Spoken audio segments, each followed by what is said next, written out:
Assalamu alaikum, my brothers and sisters.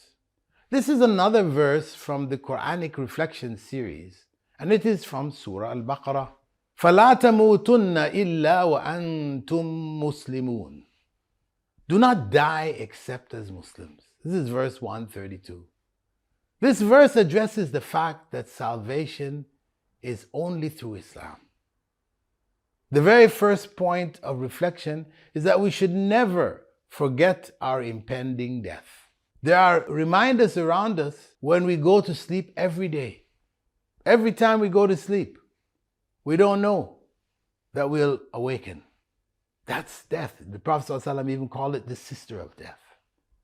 In the news, people are dying every minute. Calamities are occurring somewhere on the earth daily. We have no idea when our time will come.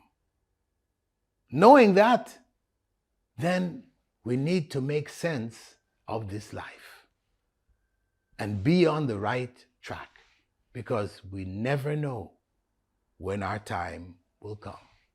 The second point of reflection is that we should strive our utmost to ensure that our Islamic duties are properly and regularly done, that our lives are truly Muslim lives in submission to Allah's will, and not merely ritual Muslim lives, cultural Muslim lives, just doing what everybody else around us is doing.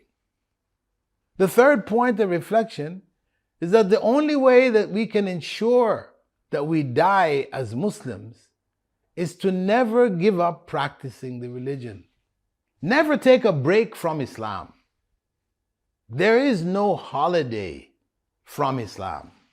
There are breaks when we need breaks. There are holidays when we can take holidays, but not holidays from Islam.